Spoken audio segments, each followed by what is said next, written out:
நாம் தொடர்ந்து தேவனுடைய வார்த்தையை தியானித்து வருகிறோம். ஞானஸ்நானம் குறித்து பேசுகிறோம். இந்த ஞானஸ்நானம் நாம் எதற்காக எடுக்க வேண்டும், ஞானஸ்நானம் எதற்காக நாம் எடுக்க வேண்டும் என்ற கருத்தை இன்னைக்கு நாம் பேச விரும்புகிறேன். ஆதியாகம புத்தகம் 2ஆம் அதிகாரம் 7வது வசனம். ஆதியாகமம் 2ஆம் அதிகாரம் 7வது வசனம்.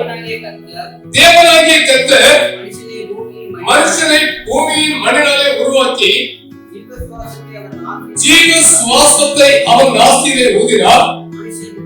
மனுஷன் ஜீவ ஆத்மாவானார். ஹல்லேலூயா. மனுஷன் ஜீவ ஆத்மாவானார். இந்த உலகத்திலே மற்றுள்ள ஜீவிகள் எல்லாம், அது மிருகங்கள், பறவைகள், ஊரும் பிராணிகள், இது எல்லாவற்றையுமே இது உண்டாகட்டும் என்று சொன்னார். வானம் பூமி உண்டாகட்டும் என்று சொன்னார். சூரிய சந்திர நட்சத்திரங்கள் உண்டாகட்டும் என்று சொன்னார். அதெல்லாம் அப்படியே ஆயிற்று. ஏன் இதெல்லாம் அப்படி செய்யலாம்? தேவன் தம்முடைய வல்லமையை விளங்கத்தக்கதாக அவைகளை எல்லாம் செய்தார் என்று வேதம் சொல்கிறது. தேவனுடைய மகிமையை விளங்கத்தக்கதாக, தேவனுடைய வல்லமை விளங்கத்தக்கதாக ஒரே வார்த்தையினாலே வானத்தையும் பூமியையும் உருவாக்கினார். ஆனால் மனுஷனையோ அப்படி உருவாக்கவில்லை. மனுஷனை அவருடைய சாயல், அவருடைய ரூபம் எப்படி இருக்கிறதோ அப்படியே மனுஷனை தன்னுடைய கையினாலேயே மண்ணில் இருந்து உருவாக்கி அவருடைய நாசியின் சுவாசத்தை அவன் நாசியிலே ஊதினார்.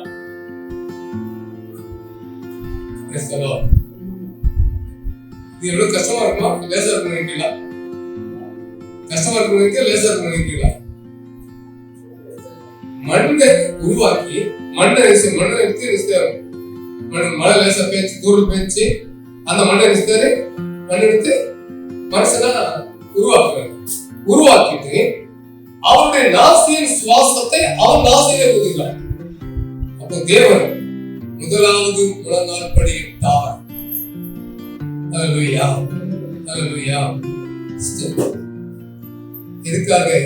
உன்னை ஜீவனுள்ள ஆத்மாவாக உன்னை உயிர்ப்பிக்கும்படிக்கு, நீ உயிருள்ள ஒரு மனுஷனாக இருக்கும்படிக்கு உன் நாசியிலே அவர் நாசினாலே ஜீவ சுவாசத்தை, அதனாலே ஜீவ ஆத்மாவானார். மற்ற எல்லாத்துக்கும் உயிர் இருக்கு. ஆனா எல்லாருடைய உயிரும் வேற, மனுஷனுடைய உயிர் வேற, வித்தியாசமா இருக்கு. இவனுக்கு மட்டும்தான் ஆத்மா இருக்கிறது, மற்ற எல்லாத்துக்கும் ஆவி இருக்கிறது. ஆத்மா இல்லை.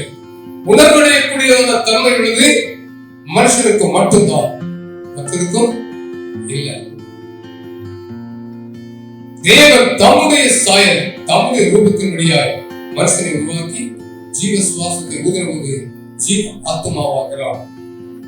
இந்த ஆத்மா இருக்கு. அந்த மனுஷனுக்கு தேவன் நிபந்தனை கொடுத்தார். நீ இதை செய்யக்கூடாது என்று நிபந்தனை கொடுத்தார்.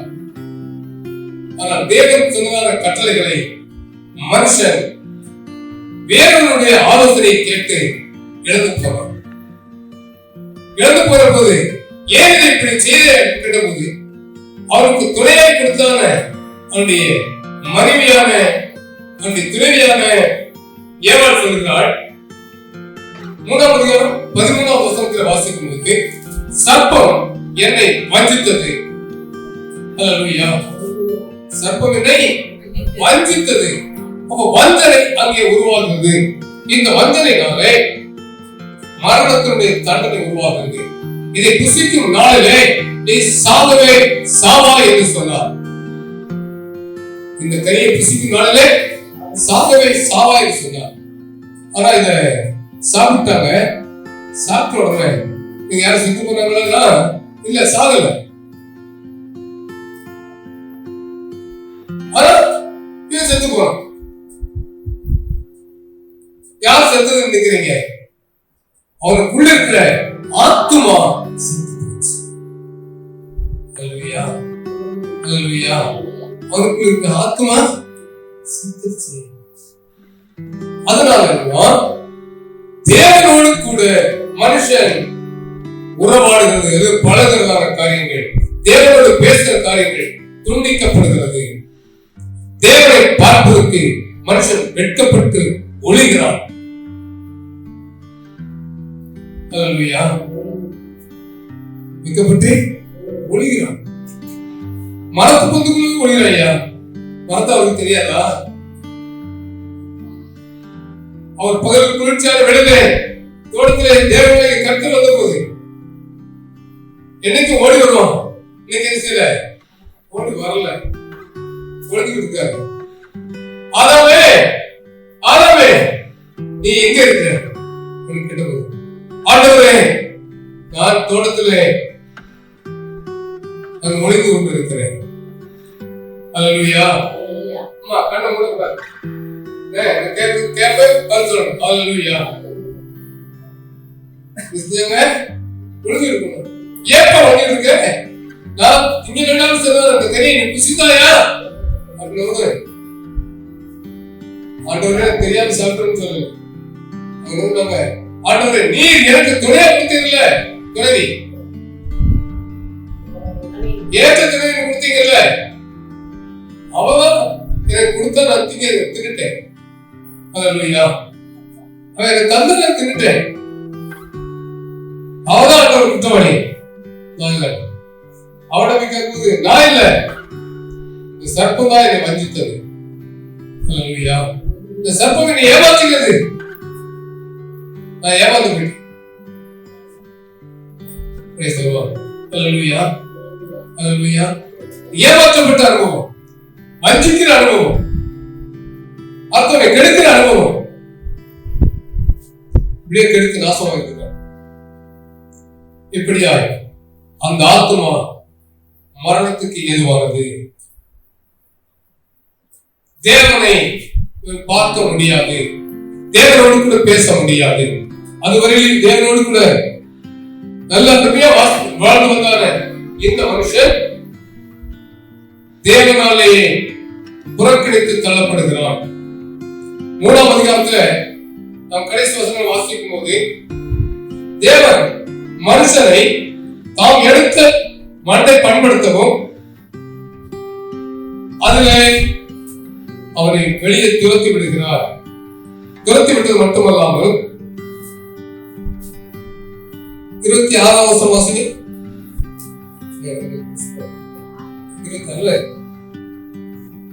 23ஆம் வசனம். அது எடுத்தீங்களா இல்லையா?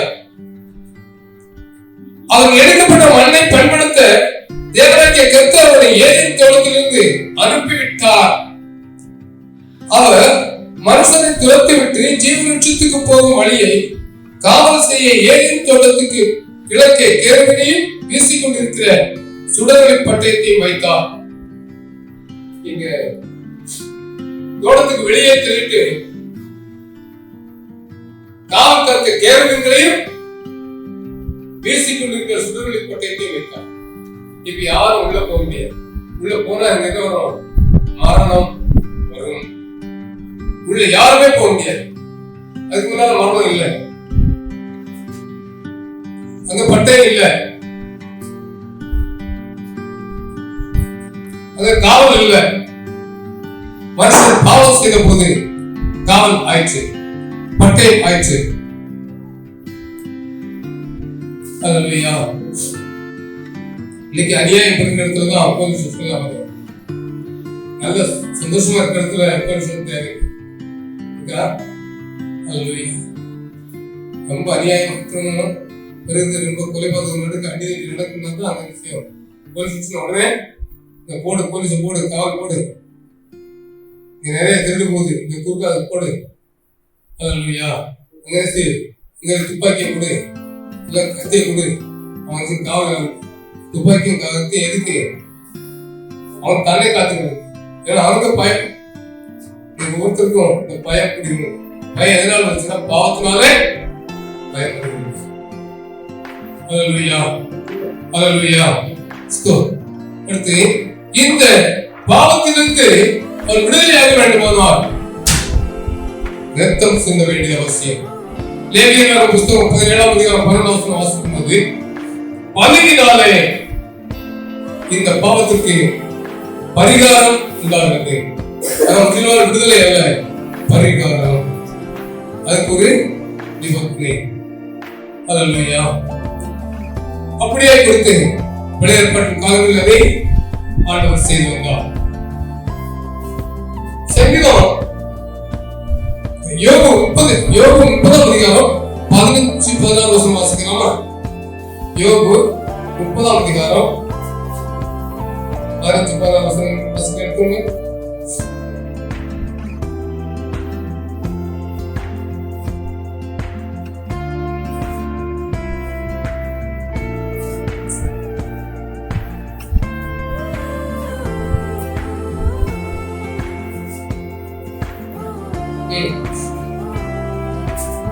பயங்கரங்கள் என்னை திரும்பி வருகிறது, அவைகள் காற்றைப் போல என் ஆத்துமாவை பின்தொடரும்.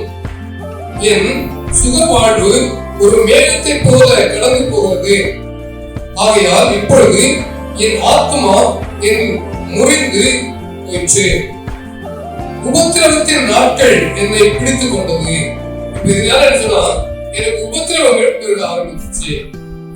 பூமியில கஷ்டங்களும் பிரயாசங்களும் வேதனைகளும் உருவாயிற்று. முள்ளும் குறுக்கும் உழைத்தது என்று ஆதியாகம புத்தகத்தில் செய்கிறோம். ஹalleluya. மனுஷனுடைய வாழ்க்கையில வேதனையும் பிரச்சனையும் எதனால வந்துச்சு? பாவத்தினாலே, மீறுதலாலே, தேவனுக்கு கீழ்ப்படியாதனாலே, தேவனுடைய சத்தத்தை மனுஷன் கேட்காதனாலே என்ன வந்தது? ஆவி புரிந்து போகுது, நம்ம ஆத்மா புரிந்து போகுது, ஆத்மா தோய்ந்து போகிறது. கவலையும் கண்ணீரும் வேதனையும் பிரச்சனையும் துக்கத்தையும் நாம் அனுபவித்துக் கொண்டிருக்கிறோம்.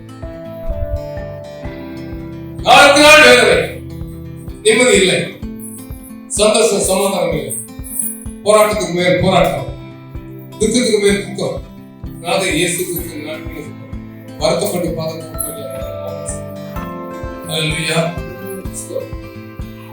சங்கீதம் 6:3 வசனம் வியாக்குலப்படுகிறதா இருக்கிறது. ஆத்மா ஒவ்வொரு நாளும் இந்த கஷ்டத்தினால, கண்ணீரால, துக்கத்தினால வியாக்குலப்படுகிறது. சாப்பாடு கண்ணீர் தான் நிம்மதி இல்லை.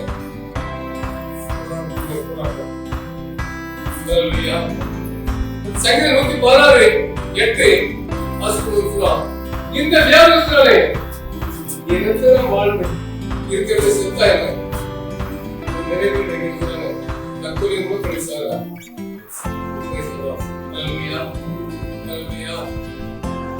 ஆத்மாவை தான் கெடுத்துக் கொண்டு கொள்ளாமல் சரீரத்தையும் உயிரையும் நாசமாக்கி கொள்கிறார்கள். நிம்மதி இல்லை, சந்தோஷம் இல்லை, போராட்டத்துக்கு போராட்டம், வேதனைக்கு வேதனை, திரும்ப திரும்ப திரும்ப திரும்ப அலைப்பு. நிம்மதியே இல்லை, வாழ்க்கையில சந்தோஷமே இல்லை, கவலைதான் வாழ்க்கை. ஹல்லேலூயா. இது என்ன செய்யறது? இந்த மரணத்துக்கு எதுவான கருவாய் சாவை தேடி ஓடுகிறான், நிம்மதியை தேடி ஓடுகிறான். அதனால சொன்னா பசினால் சிலர் வாழ்கிறார். இந்த ஆத்மா வாழ வேண்டும் என்றால் பசி சிலருக்கு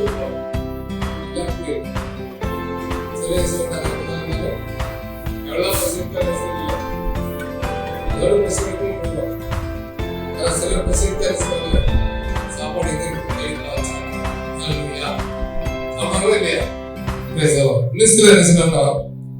தாகத்தினாலே வாழ்கிறார்கள். 143 ஆத்மா தாகத்தினாலே வாழ்கிறது. தாகம் உள்ளவர்களுக்கால் கர்த்தர் கூப்பிடுகிறார், பசி உள்ளவர்களுக்கால் கர்த்தர் கூப்பிடுகிறார். பசி உள்ளவர் இடத்துல மட்டும் காசு கொடுக்க வேண்டாம், பணம் கொடுக்க வேண்டாம்,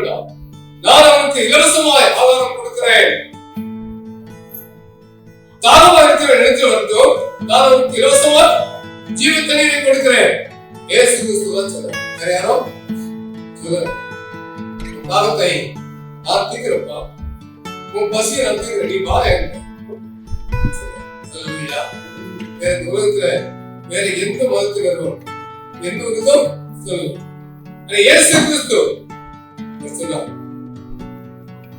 தாகமா இருக்கிறவர் எனக்கு வரட்டும், ஜீவ தண்ணீரை இலவசமா நான் கொடுக்கிறேன். பசியா இருக்கிற இடத்துல வரட்டும், நான் அவருக்கு அப்பத்தை கொடுக்கிறேன். நானே ஜீவப்பம்.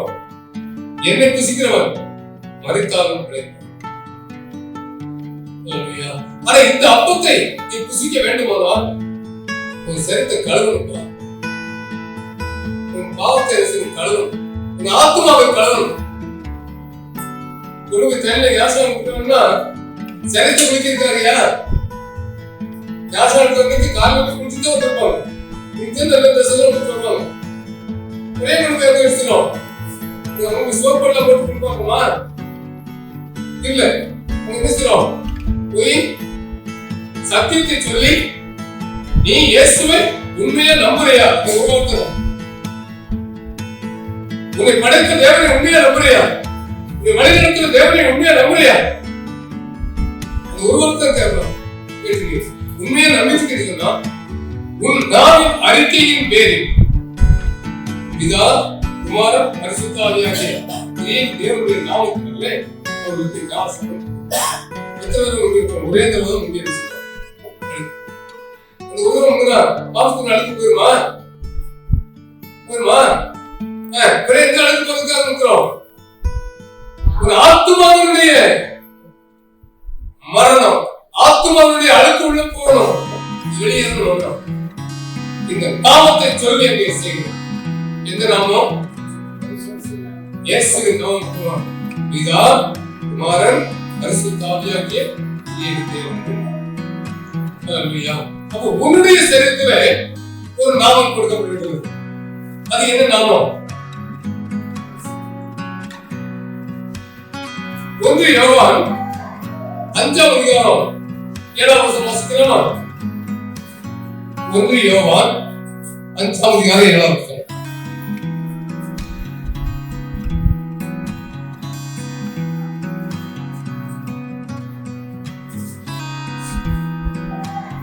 பரலோகத்திலே சாட்சியிடுகிற மூவர் பிதா, வார்த்தை, பரிசுத்த ஆவியானவர்களே, இம்மூவரும் ஒன்றாயிருக்கிறார்கள்.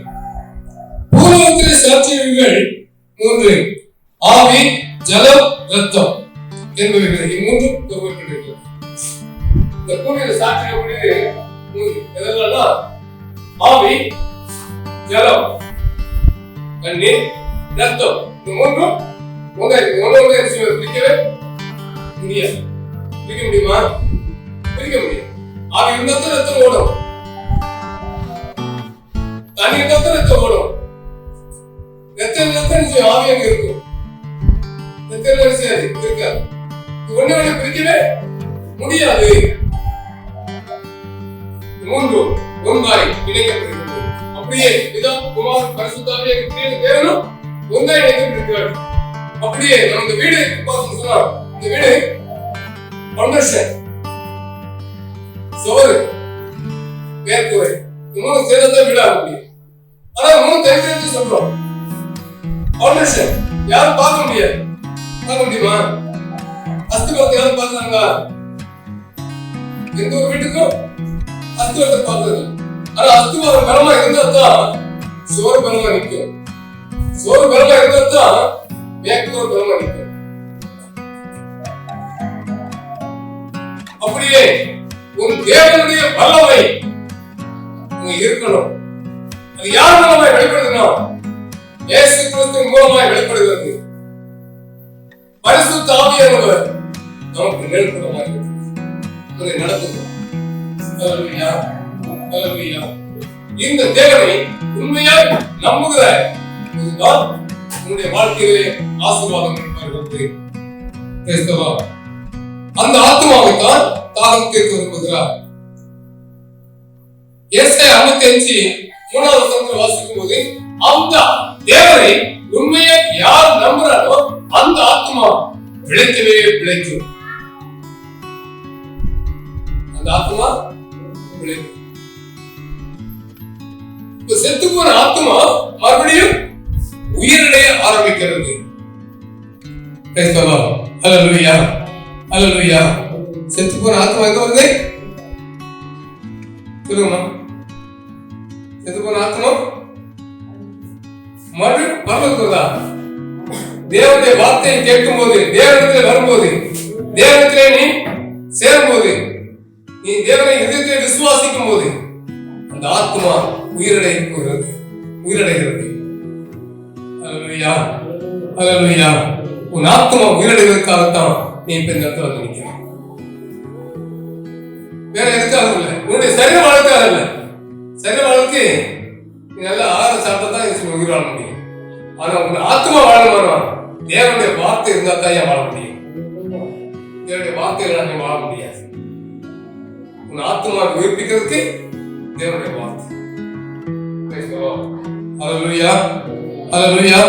ஸ்தோத்திரம். யோனா 2ஆம் அதிகாரம் 7ஆம் வசனம். இந்த ஆத்மாவுக்கு நெருக்கங்கள் வரும்போது, இந்த ஆத்மாவுக்கு பல சோதனைகள் வரும்போது, சில பிரச்சனைகள் வரும்போது, இந்த ஆத்மா தேவனை நோக்கி கூப்பிடுமானால், தேவனை நோக்கி பார்க்குமானால் இந்த ஆத்மா பிழைக்கும். அல்லேலூயா, அல்லேலூயா. ஸ்தோத்திரம். நம்முடைய சோதனை வேலைகளை, வேலை வேலைகளை, பிரச்சனை நேரத்துல தேவனை நோக்கி கூப்பிட வேண்டிய அவசியம்.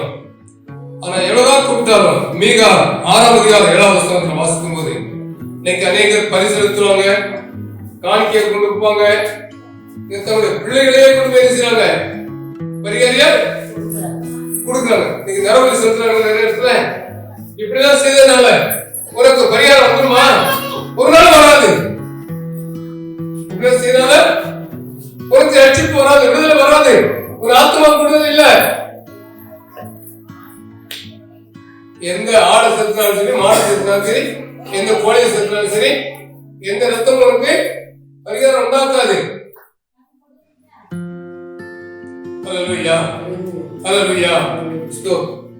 ஆனா ரத்தம் தான் பரிகரிக்கணும். அது உனக்காக, உன்னுடைய வாழ்க்கைக்காக, உன்னுடைய மரண பயத்தை நீக்குவதற்காக தம்மையே ஒப்பு கொடுக்க முடியாது. அந்த வார்த்தை மாமிசமாகி கிருபையினாலும் சத்தியத்தினாலும் நிறைந்தவராய் நமக்குள்ளே வாசம் செய்ய ஆரம்பித்தார்.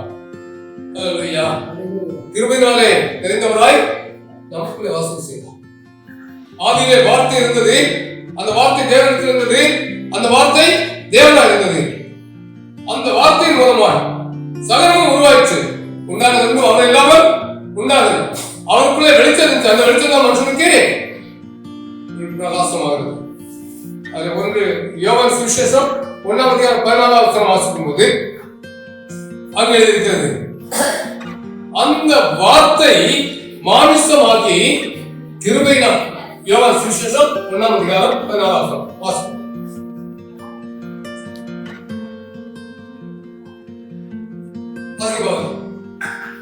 யோவான் சுவிசேஷம் 1ஆம் அதிகாரம் 14ஆம் வசனம் வாசிக்கும்.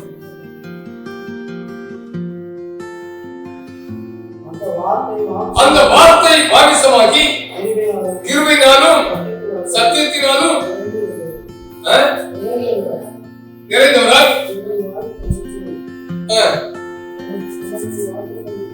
நமக்குள் வாசம். அல்லேலூயா. கிருபையினாலும் சத்தியத்தினாலும் நிறைந்தவராய் அந்த வார்த்தை மாமிசமாகி நமக்கு வந்தார். எதுக்காக? ஜீவிய காலமெல்லாம் மரண பயத்துக்குள் இருக்கிறவர்களை, அடிமைத்தனத்துக்குள் இருக்கிறவர்கள், விசுவாசின் அடிமைத்தனத்துக்குள் இருக்கிறவர்களை விடுதலை ஆக்கும்படி அப்படியான எபிரேயர் 9ஆம் வசனம், எபிரேயர் 2ஆம் அதிகாரம் 14-15 வசனம். பிள்ளைகள் மாமிசத்தையும் இரத்தத்தையும் உடையவர்களாக இருக்கிறது போல அவரும் அவர்களைப் போல மாமிசத்தையும் இரத்தத்தையும் உடையவரானார். எதற்காக அப்படியானா, ஜீவிய காலம் எல்லாம் இருக்கிறார்.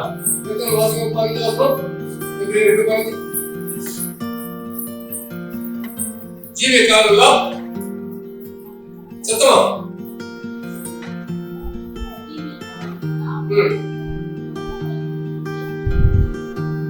அடிமைப்பட்டிருக்கிற யாவரையும் விடுதலையாக்கும்படிக்கு அப்படியாதான். அல்லேலூயா. ஜீவி காரணமாக மரண பயத்துக்குள்ள அகப்பட்டிருக்கிற எல்லாரையும் விடுதலையாக்கும்படிக்காகவே வார்த்தையாகி தேவன் மானுஷமாக வந்து உங்களைப் போலவே இந்த பூமியிலே வாழ்ந்து அவர் நம்முடைய பாவத்துக்காக அக்கிரமத்துக்காக அவர் கல்வாரி சிலுவையில் அடிக்கப்பட்டார். அல்லேலூயா. அல்லேலூயா. மத்தேயு சுவிசேஷம் 10:28 உன் ஆத்துமாவை பாதாளத்தின் அழிவுக்கு தப்புவிக்கும்படியாக அந்த தேவன் இப்படி பாதாளத்தின் வல்லமையில போய் பாதாளத்தின் அழிவிலே போய் எரி நரகத்திலே போய் உன் ஆத்துமா சாகக்கூடாது, உன் ஆத்துமா வாழ வேண்டும், உன் ஆத்துமா உயிரடைய வேண்டும் என்பதற்காக தேவனாகிய கர்த்தர் தம்மையே வெளிப்படுத்தினார். அல்லேலூயா. அல்லேலூயா. யோவான் சுவிசேஷம் 3:16 வாசிக்கும் போது யோவான் சுவிசேஷம் 3:16 தேவன் நம்மை நேசிக்கிற ஒருவனும்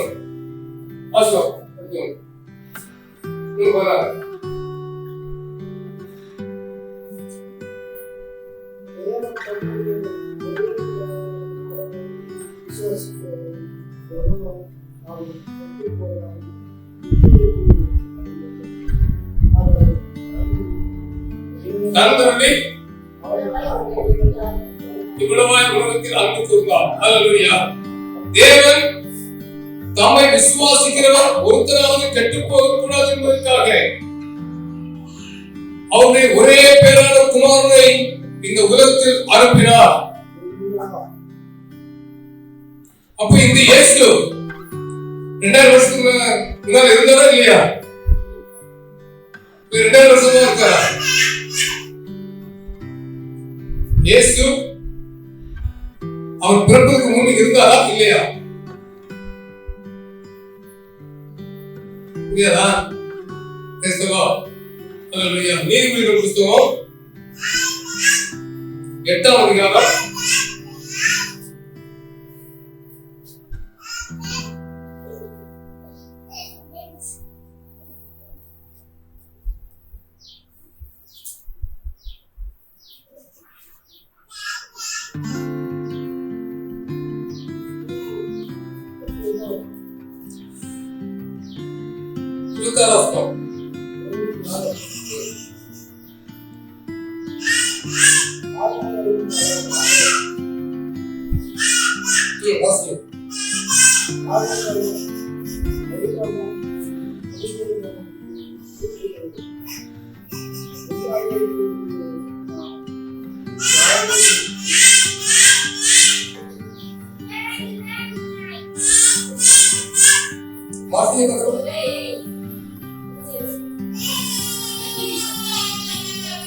அவர் வானங்களை படைக்கையில் நான் அங்கே இருந்தேன். அவர் சமுத்திர விசாலத்தை பட்டணிக்கையிலும் உயரத்தை மேகங்களை ஸ்தாபித்து சமுத்திரத்தின் ஊற்றுக்களை அடைத்து வைக்கையிலும் சமுத்திர ஜலங்களிடம் கரைகளுக்கு விடாதபடிக்கு அதற்கு எல்லையை கட்டளைக்கு பூமியில் அஸ்திவாரங்களை நிலைப்படுத்துகையிலும் நான் அவருக்கு செல்லப்பிள்ளையாய் இருந்தேன். நித்தமும் அவருடைய மனமூச்சியை இருந்து எப்பொழுதும் அவர் சமூகத்தில் கலைத்து வந்தேன். அல்லேலூயா. அல்லேலூயா. அல்லேலூயா. என்ன சொன்னா, வானம் பூமியும் உண்டாவதற்கு முன்னாலேயே இந்த இயேசு இருந்தார்.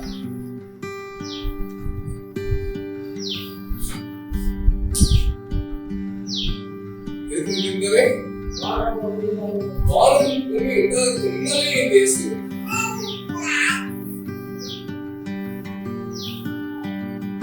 இன்னைக்கு எதுக்காக வந்தாங்கன்னா உன்னை என்னை விடுவிக்கும்படியாக இயேசு வந்தார். ஜீவிய காரணம் மரண பயத்துக்கு யாவரையும் விடுதலையாக்க முடியும். இந்த ஆத்மாவை விடுதலையாக்க முடியும். இந்த ஆத்மா சத்து இருக்கு. ஆனா இந்த ஆத்மா சத்து எங்க இருக்கு? உனக்குள்ளதான் இருக்கு.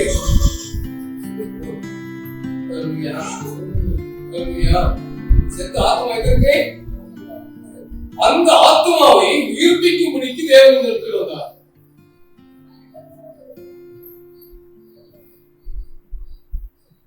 இந்த ஆத்மா தேவனோடு கூட உருவானது.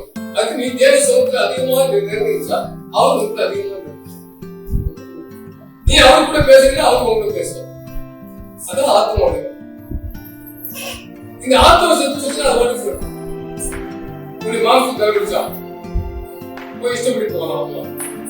ஆனா இந்த ஆத்மா உயிர்ப்பிச்சுன்னா ஒரு மாம்சத்தை கண்ட்ரோல் பண்ணணும், ஒரு ஆவியை கண்ட்ரோல் பண்ணணும். இது இந்த ஆத்மா. அந்த ஆத்மாவுக்குள்ள யார் இருப்பா? தேவன் இருப்பார். அந்த ஆத்மாவை செம்மையான வழியில் நடத்துவது தேவ ஆவியானவர். அந்த ஆத்மாவை தீமையான வழியில் நடத்துவது விசுவாசமானவர். அப்ப அந்த ஆத்மாவுக்குள்ளே ரெண்டு வல்லமைகள் கிரியை செய்யும். கெடுத்தவர் விசுவாசி, வாழ வைக்கிறவரோ தேவன். திருடவும் கொல்லவும் அழிக்கவும் வருகிறார். நானும் அவைகளுக்கு ஜீவன் உண்டாயிருக்கிறோம். இந்த ஆத்மா வாழ்ந்து பரிபூர்ணம் அடையும்.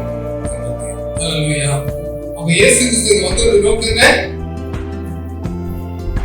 உன் ஆத்மாவை செழிக்க வைக்கிறதுக்காக, உன்னுடைய கண்ணீரை துடைக்க முடியாது. இந்த ஆத்மாவுடைய கண்ணீர் துடைக்கப்படும். இந்த ஆத்மாவை குறித்து பக்கத்தில் இருக்க யாருக்கும் தெரியாது. உன்னை பெற்ற தாய்க்கு தெரியாது, தகப்பனுக்கு தெரியாது. ஆனா உனக்கு தெரியும், உன்னை படைத்த தேவனுக்கு. என் ஆத்மா தேவனோடு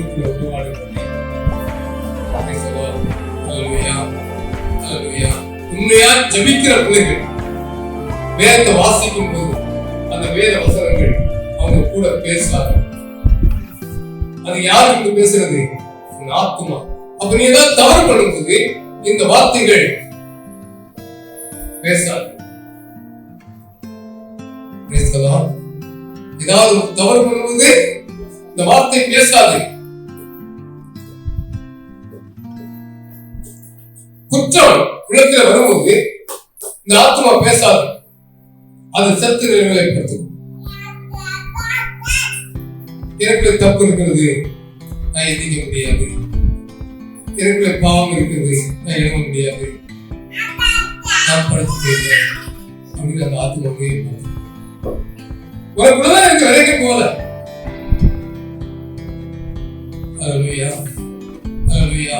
அப்ப இந்த ஆத்மா உயிரிழையும் அப்படின்னா நீ யாருக்குள்ள இருக்கணும்? தேவனோடு கூட நீ பேசணும், தேவனோடு கூட பேசணும்.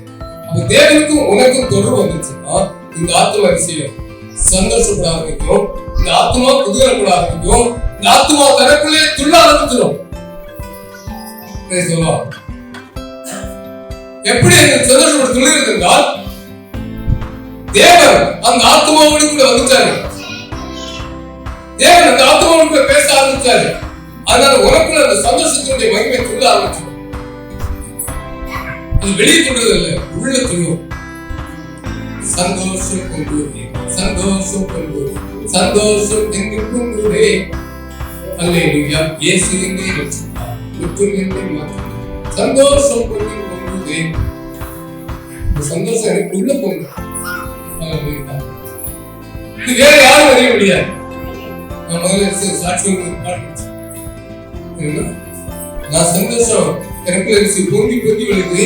அதை வேற யாரும் அறிய முடியாது, வேற யாருக்கும் தெரியாது. எனக்குள்ள இருக்கிற சந்தோஷத்தின் மகிமை, எனக்குள்ள இருக்கிற அந்த நல்ல காரியங்கள் எனக்கு இந்த ஆத்மாவுக்கு தான் தெரியும், வேற யாருக்கும் தெரியாது. பக்கத்துல இருக்கிறது தெரியாது, இதை பற்றி தாய்க்கு தெரியாது, தகப்பனுக்கு தெரியாது, என்னுடைய மனைவிக்கு தெரியாது, பிள்ளைகளுக்கு தெரியாது. அல்லேலூயா. உங்க புருஷனுக்கு தெரியாது, பக்கத்துல இருக்க யாருக்கும் தெரியாது. உன்னுடைய சந்தோஷம் உன்னுடைய ஆத்மாவுக்கு மட்டும்தான் தெரியும். அந்த சந்தோஷத்தினுடைய கர்த்தர் பார்த்தார். கர்த்தர் அந்த ஆத்மாவோடு கூட பேசுறார்.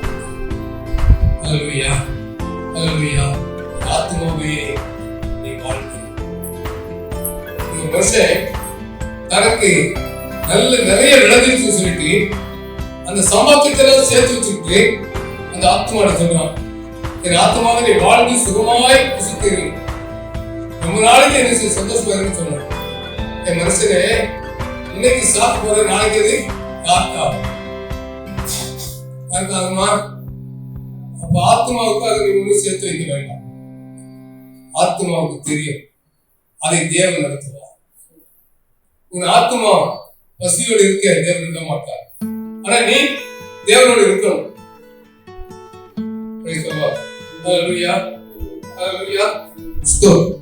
அடுத்தபடியா என்ன சொன்னா, நம்முடைய ஆத்மா இந்த சரீரத்தில் நாம் வாழும்போது தேவனுக்கு பிரியமான பாதையில நடக்காம நாம் மனமான போக்கிலே போவோமானால், நாம் அநியாயம் செய்து, அக்கிரமம் செய்து, துணிகரமான பாவங்களை செய்து, மறைவான குற்றங்களுக்குள்ளாய் நடந்து இப்படி போகும் சொன்னா பாதாளத்தில் என்னுடைய ஆத்மா வேறு. சங்கீதம் 19:12 மறைவான குற்றங்களுக்கும் துணிகரமான பாவங்களுக்கும் என்னை விலக்கி காத்துக்கொள்ளும். அவங்க பாவங்களுக்கு விலக்கி காத்துக்கொள்ள வேண்டியது அவசியம். அது காக்க வேண்டியது யாருன்னா அவர்தான் காக்கணும். அவருடைய கையில ஒப்பு கொடுத்தா தான் காப்பார், இல்லைன்னா நினைச்ச மாட்டார். அவரை ஒப்பு கொடுத்ததுதான் அவருக்கு வாழ்க்கை. நான் இல்ல அப்பா, நீங்க தான் நடக்கணும். நான் இல்ல, என்னால நடக்க முடியாது, இயேசுவே நீங்க தான் நடக்கணும் அப்படிங்கிறதா நீ ஒப்பு கொடுத்ததுதான் ஞானம். ஹல்லேலூயா, ஹல்லேலூயா. இந்த வாழ்க்கையை ஒப்பு கொடுக்க அப்பா வேணும், அம்மா வேணும், புருஷன் வேணும், மனைவி வேணும். நீ உனக்கும் தேவனுக்கும் மட்டும்தான் இந்த தொடர்பு. உன் பாவத்தை அறிக்கை செய், நீ ஞானம். பாவத்தை அறிக்கை செய், ஞானம். ஞானம் எடுத்ததுக்கு பிறகு நீ தேவனோடு இருக்கணும். பாவம் செய்யும். ஹல்லேலூயா. உன் ஆத்மாவும் தேவனோடு கூட இருக்கணும். தேவனோடு கூட நீ பேசணும், தேவனோடு பேசணும். தேவனை கேட்க மாட்டார். ஹல்லேலூயா. 1 பேதுரு 2:11 என்னுடைய ஆத்மாவும், அந்த வசனம் வாசிக்கிறீங்களா? 1 பேதுரு 2:11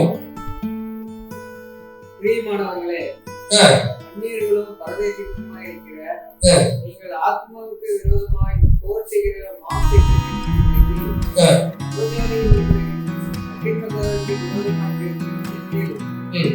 உங்களை நற்கடிகளை கண்டு அவற்றை நிமித்தம் தன்னிப்பின் நாளைகளை நீங்கள் அவர்களுக்கு நல்லடங்கை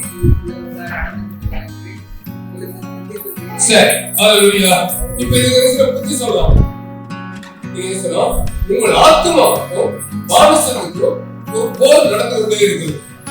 ஒரு யுத்தம் நடக்கும். யுத்தம் யாருக்கு நடக்கு? புருஷன் மனைவிமா? இந்த யுத்தம் புருஷனுக்கு மனைவிக்கு நடக்கா? இல்ல அப்பாவுக்கு பிள்ளைங்க நடக்கா? மாமியாருக்கு மனைவி நடக்கா? இல்ல, இந்த யுத்தம் என்னுடைய மானசத்துக்கும் ஆத்மாவுக்கும் விரோதமாய் ஒவ்வொரு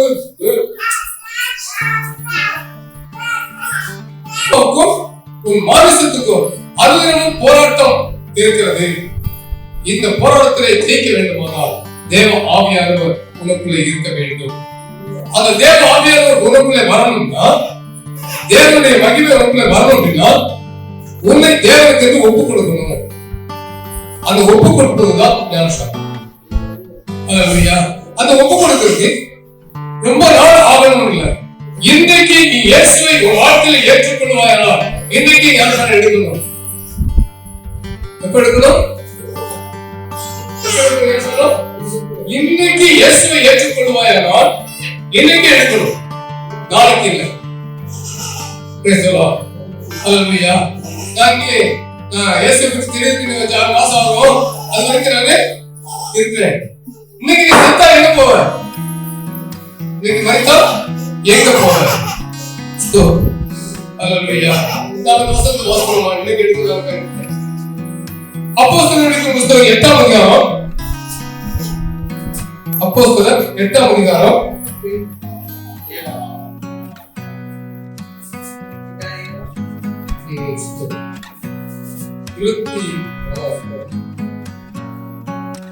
8 அதற்கு செய்வோம்.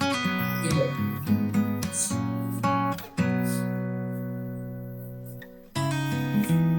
36வது வசனம். இவ்விதமாய் அவர்கள் வழி நடந்து போகையில் தண்ணீர் உள்ள ஒரு இடத்திற்கு வந்தார்கள். அப்பொழுது மந்திரி, இது இப்ப தண்ணி இருக்குது, ஞானஸ்நானம் இப்ப எடுக்கிறதுக்கு என்ன தடை என்றார். அதற்கு பிலிப்பு, நீ முழு இதயத்தோடு விசுவாசித்தால் தடை இல்லை. அப்பொழுது அவன் இயேசு கிறிஸ்துவை தேவனுடைய குமாரன் என்று விசுவாசிக்கிறேன் என்று சொல்லி ரதத்தை நிறுத்த சொன்னான். அப்பொழுது பிலிப்பும் மந்திரியும் ஆகிய இருவரும் தண்ணீரில் இறங்கினார்கள். பிலிப்பு அவனுக்கு ஞானஸ்நானம் கொடுத்தான். அல்லேலூயா, அல்லேலூயா. ரொம்ப நேரம் இல்ல, ஒரு நாள் முழுவதும் இல்ல, கொஞ்ச நேரம் வழியில் நடந்து போகிறேன் இயேசு பற்றி சொன்னாங்க. வழியில் நடந்து போகும்போது இயேசு பற்றி சொல்லி போயிட்டு வழியிலேயே இப்ப ரதத்தை போயிருக்காங்க. ரதத்துக்கு இறங்கி ஞானஸ்நானம் எடுத்தாங்க. இப்ப எவ்வளவு நேரம் இருக்கும்? 1 மணி நேரம் தான் இருக்கும். 1 மணி நேரத்துக்குள்ள அவங்க ஞானஸ்நானம் எடுத்தாங்க. நான் முழுமையா இயேசு நம்புறேன். அவர் ஆத்மா விரும்பிப்பார். இல்ல புருஷன் என் மனைவிட்ட கேட்கணும், என் பிள்ளைகிட்ட கேட்கணும்னு சொல்லல. நான் விசுவாசிக்கிறேன். நான் ஞானஸ்நானம் எடுக்கிறேன். நான் விசுவாசிக்கிறேன், ஞானஸ்நானம் எடுக்கிறேன். ஞானஸ்நானம் எடுக்கிறதுக்கு எனக்கு என்ன தடை? நீ விசுவாசத்துக்கு தடை இல்லை. உனக்குள்ள விசுவாசத்துக்கு தான் தடை இல்லை.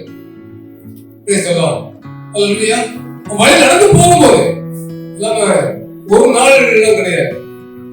அனுப்புமை 1 மணி நேரம் தான் இருக்குன்னு நினைக்கிறேன். அவன் நேரத்துக்குள்ள இயேசு சொல்லி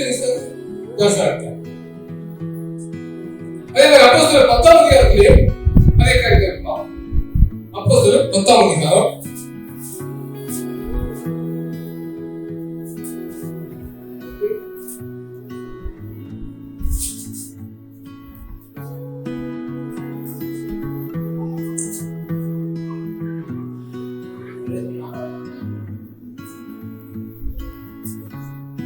இது 43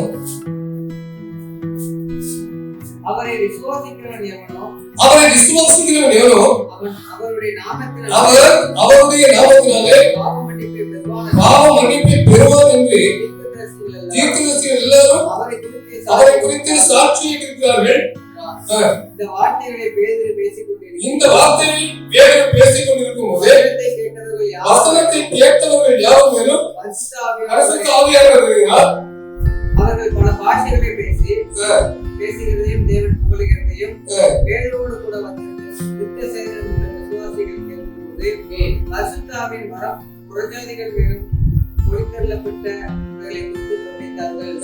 அப்பொழுது பேதுரு நம்மை போல பரிசுத்த ஆவி பெற்ற இவர்களும் ஞானஸ்நானம் பெறாதபடிக்கு எவனாகிலும் தண்ணீரை விலகாமல் சொல்லி கர்த்தருடைய நாமத்தினாலே அவர்களுக்கு ஞானஸ்நானம் கொடுக்கும்படி கட்டளையிட்டார். ஒரு நாள் லைட் இல்ல, ஒரு நாள் கொஞ்ச நேரத்துக்கு பார்த்துக்கலாம். 1 மணி நேரம் பேசிருப்பாங்க, 2 மணி நேரம் பேசிருப்பாங்க தெரியாது. தெரியாது இல்லையா? சரி, 2 மணி நேரம் ஆச்சு. இன்னைக்கு வந்தவங்க கர்த்தருடைய நாமத்தை விசுவாசிக்கிறாங்க, உடனே ஏசாங்க. நாளைக்கு இல்ல, அப்படிதான் நினைச்சது இங்க நடந்த சம்பவம். அல்லேலூயா. 6 மாசம் ஆகுது அந்த நினைச்சல அனுமதி போடல. அப்பவே ஏசணும். அடுத்தபடி என்ன சொல்லணும்? அப்போஸ்தலர் 16ஆம் அதிகாரம்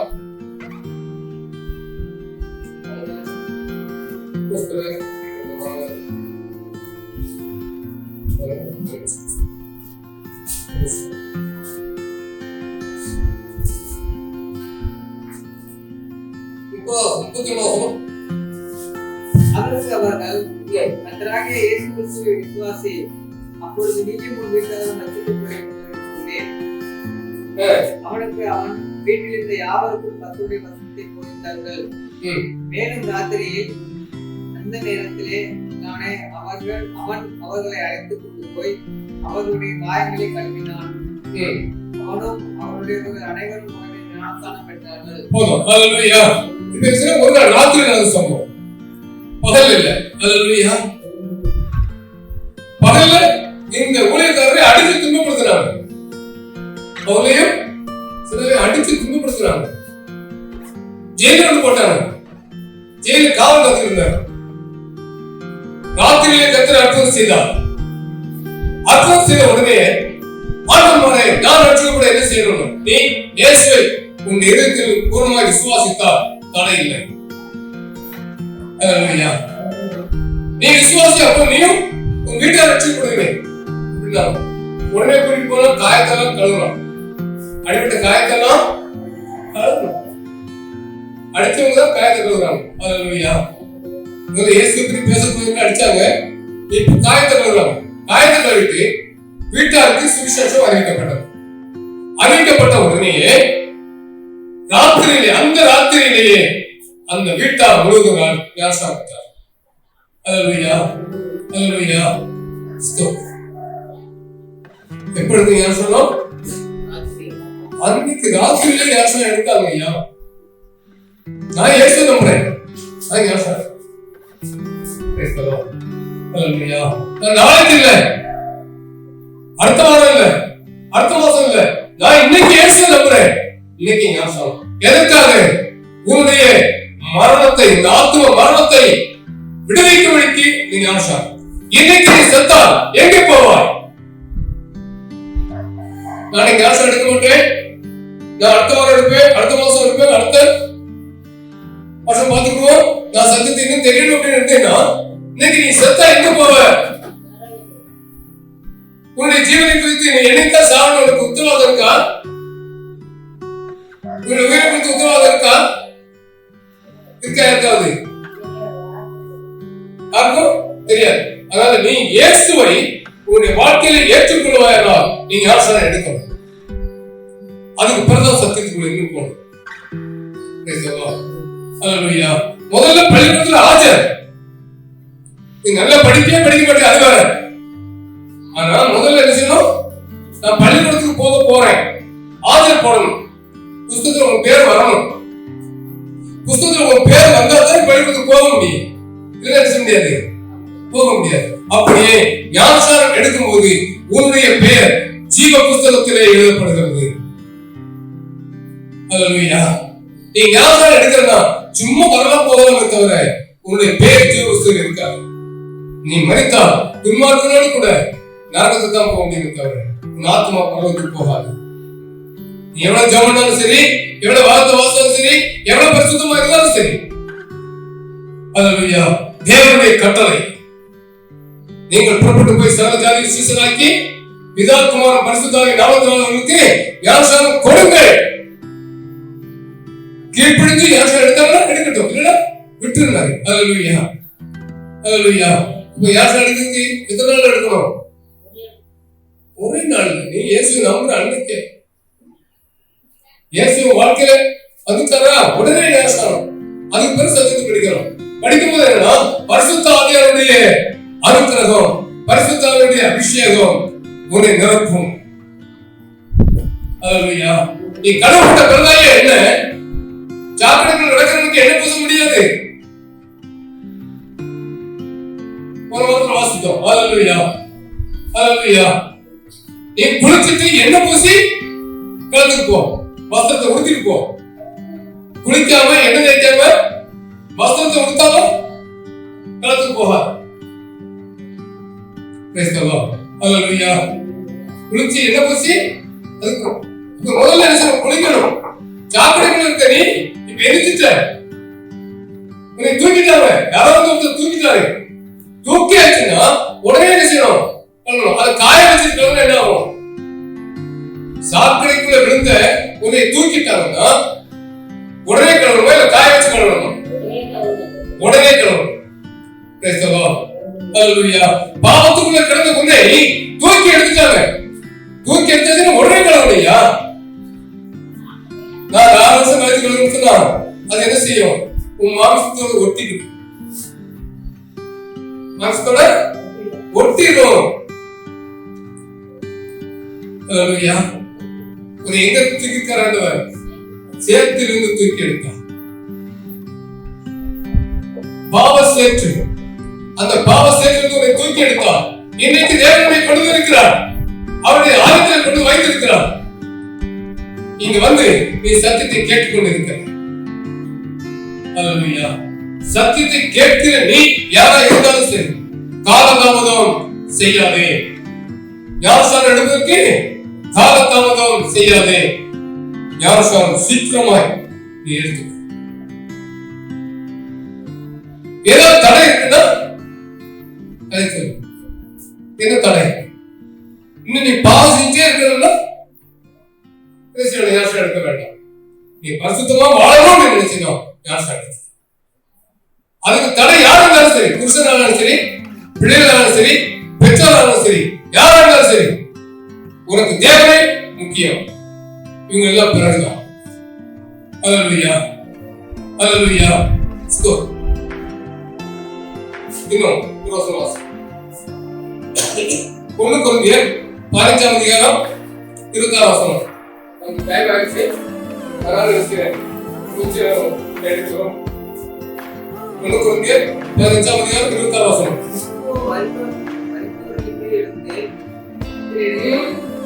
1 கொரிந்தியர் 15:26.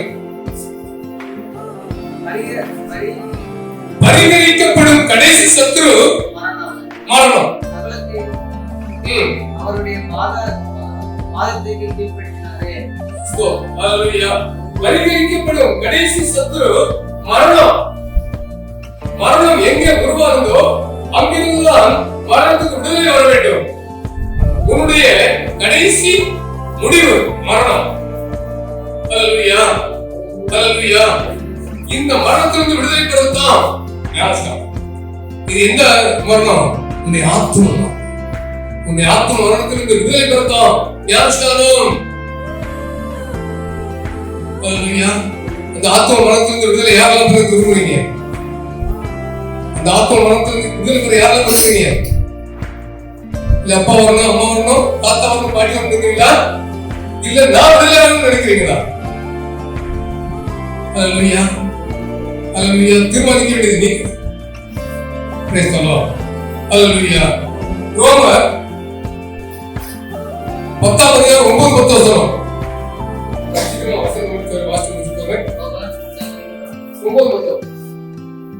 என்னவென்றால் கர்த்தராகிய இயேசுவை நீங்கள் வாயினாலே அறிக்கையிட்டு தேவன் அவரை கர்த்தராகிய இயேசுவை உன் இருதயத்திலே விசுவாசித்து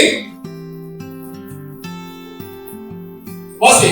வாயினாலே அறிக்கையிட்டு தேவன் அவரை மருத்துவர்களுக்கு எழுப்பினார் என்று இருதயத்திலே விசுவாசித்தால் ரட்சிக்கப்படுவாய். அல்லேலூயா. நீ உன் வாயினாலே அறிக்கை செய், என் இயேசு என்னுடைய பாவத்தை மன்னித்தார், என் இயேசு என்னுடைய அக்கிரமத்தை மன்னித்தார், இயேசு என் ஆத்துமாவை விடுதலை ஆக்கினார் என்று நீ வாயினால் அறிக்கை செய்து இருதயத்திலே இயேசுவை தேவனுக்கு விசுவாசித்தால் நீங்க ஞானஸ்நானம் எடுக்கணும். நீதி உண்டாக வேண்டுமானால், உன் வாழ்க்கையிலே பரிசுத்தம் உண்டாக வேண்டுமானால், உன் வாழ்க்கையிலே நிம்மதி உண்டாக வேண்டுமானால், உன் வாழ்க்கையிலே நீ தேவனோடு இருக்க வேண்டுமானால், நீதி உண்டாக இருதயத்திலே விசுவாசித்து ரட்சிப்பு விடுதலை உண்டாக வேண்டுமானால் உன் வாயினாலே அறிக்கை பண்ண வேண்டும். அல்லேலூயா. இருதயத்திலே விசுவாசித்து வாயினால் அறிக்கை செய்யணும். அறிக்கை செய்யாச்சுன்னா நீ உடனே ஞானஸ்நானம். ஞானஸ்நானத்துக்கு காலதாமதம் பண்ணக்கூடாது, காலத்தை நீடித்து போடக்கூடாது. சேற்றிலிருந்து எழுகிற உடனே குளிக்கணும். அல்லேலூயா. நான் சேற்றில கிடக்கிறேன், பாவத்துக்குள்ள கிடக்கிறேன், பாவத்துக்கு வெளியே வந்துட்டேன், தூக்கிட்டாங்க, யாரும் வந்து என்னை தூக்கிட்டாங்க, நீ ஏன் காரணம் பண்ண முடியாது, உன்னை தூக்கிட்டாங்க. தூக்குற உடனே என்ன செய்யணும்? நீ கழுவுறணும். அல்லேலூயா. எபிரேயர் 9ஆம் அதிகாரம், எபிரேயர் 9:16 வசனம். 16 வசனம். ஏனென்றால் எங்கே மரண சாசனம் உண்டானதோ அங்கே அந்த மரண சாசனத்தை எழுதினவருக்கே மரணமும் உண்டாக வேண்டும். எப்படி மரணம் உண்டான பின்பே மரண சாசனம் உறுதிப்படுத்தப்படும். அதை எழுதினவர் உயிரோடு இருக்கையில் அதற்கு பலன் இல்லை. அந்தபடியே முதலாம் உடன்படிக்கையும் இரத்தத்தினாலே பிரதிஷ்டைப்படப்பட்டது.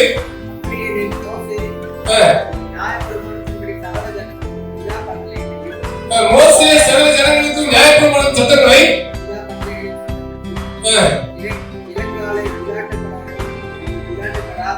இளங்காலை வெள்ளாட்டுக்கடா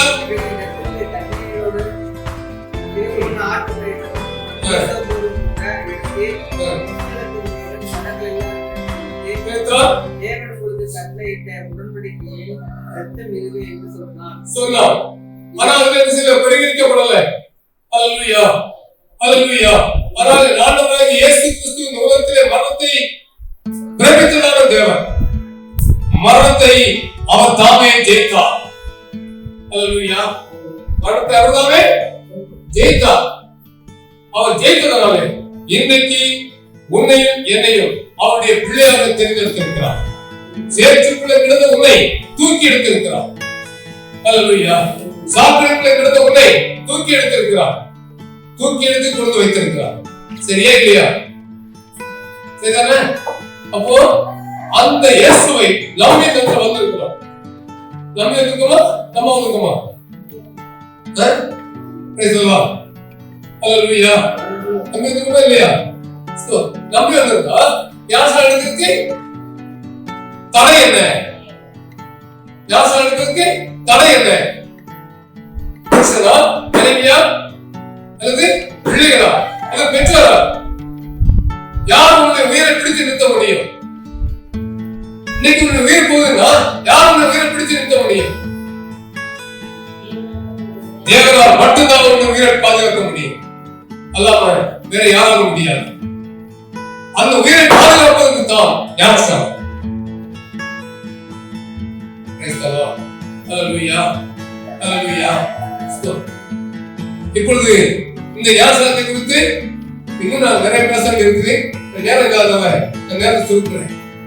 அடுத்த வாரம் நான் வேற செய்திக்கு போகணும். அல்லேலூயா. அதனால ஞானஸ்நானம் எடுப்பவர்கள் தங்களுடைய வாழ்க்கையை எப்பொழுது தேவ சமூகத்தில் வைத்துள்ளது. ஆண்டவரே, நான் இந்த இயேசுவை பூர்ணமாக விசுவாசிக்கிறேன். நான் ஞானஸ்நானம் எடுக்க விரும்புகிறேன். அப்படி சொல்றவங்க மட்டும் கேட்குது. நான் ஞானஸ்நானம் எடுக்க விரும்புகிறேன்.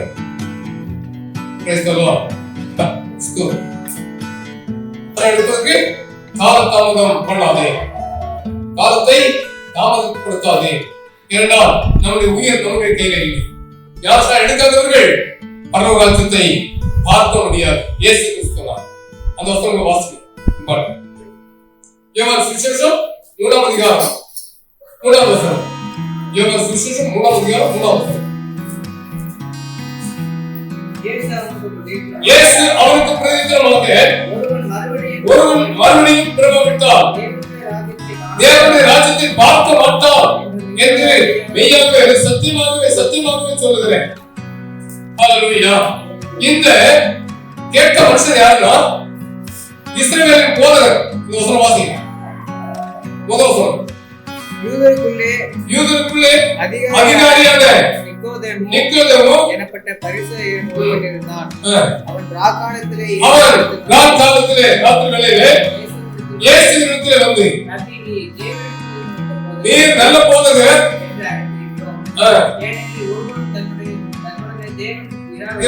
இப்படிப்பட்ட காரியத்தை செய்ய மாட்டான் என்றால்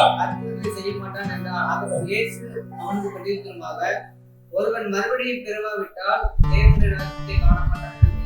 ஒருவன் மறுபடியும் பிறவாவிட்டால் ஞானஸ்நானம் எடுக்கலன்னா தேவனுடைய ராஜ்யத்தை பார்க்க மாட்டான் என்று சத்தியமா சத்தியமா சொல்றேன்னு சொன்னாரு. வாசி. அதற்கு நிக்கோதேமு, ஒருவன் வயசான பிறகு எப்படி பிறப்பான்? அவன் தன் தாயின் கர்ப்பத்திலே பிரவேசித்து அவன் இப்படி பிறக்க முடியுமான்னு கேட்டான். ஒருவன் ஜலத்தினாலும் ஆவியினாலும் பிறவாவிட்டால் தேவனுடைய ராஜ்யத்தில் பிரவேசிக்க மாட்டான். ஒருவன் ஜலத்தினாலும் ஆவியினாலும் பிறவாவிட்டால் தேவனுடைய ராஜ்யத்துக்குள் பிரவேசிக்க மாட்டான் என்று மெய்யாகவே சத்தியமாகவே சத்தியமாகவே சொல்லுகிறேன் என்று சொல்லி இயேசு சொன்னார். மாம்சத்தினால் பிறப்பது மாம்சமா இருக்கும், ஆவியினால் பிறப்பது ஆவியா இருக்கும். நீங்கள் மறுபடியும் பிறக்க வேண்டும் என்று நான் உனக்கு சொன்ன காரியத்தில் நீ ஆச்சரியப்பட வேண்டாம். காற்றானது தனக்கு இஷ்டமானவற்றிலே வீசுகிறது. நீ சத்தத்தை கேட்ப, அதாவது எங்கிருந்து வருது உனக்கு தெரியாது. போதும். அல்லேலூயா, அல்லேலூயா. இப்போ நான் உங்களுக்கு சொன்ன வார்த்தை, இந்த வார்த்தையோட சத்தத்தை கேட்பீங்க. இந்த வார்த்தை எங்கிருந்து வருகிறது என்று உங்களுக்கு தெரியாது. அல்லேலூயா. இது எங்கிருந்து வருது உங்களுக்கு தெரியாது. ஆனா நீயோ மனம் திரும்புவதற்கு ஞானஸ்நானம் பெற வேண்டியது அவசியம். ஞானஸ்நானம் பெறாதவர்கள் தேவனுடைய ராஜ்யத்தில் பிரவேசிக்க முடியாது. அல்லேலூயா, அல்லேலூயா. இது தேவனுடைய கட்டளை. அந்த கட்டளை கீழ்ப்படிவோம், கர்த்தருடைய வார்த்தையை கேட்போம், பரம ராஜ்யத்தை சுதந்திரித்துக் கொள்வோம், விசுவாசின் ராஜ்யத்தை அழைப்போம். தேவனுடைய மகிமை உன்னை மூடிக்கொள்ளும். நீ அபிஷேகத்தால் நிரப்பப்படுவாய். நீ அநேக ஜாதிகளை கீழ்ப்படுத்துவாய், உன்னை மேன்மைப்படுத்துவாய். விழுந்து போற உன்னை ஆண்டவர் தூக்கி எடுத்து சிங்காசனத்தை நிலைநிறுத்துவார். ஆளுகையை உன் கையில் தருவார். அல்லேலூயா, அல்லேலூயா, அல்லேலூயா. நாம் எல்லாம் கர்த்தரை ஸ்தோத்திரித்து ஜெபிக்கலாம். எல்லாம்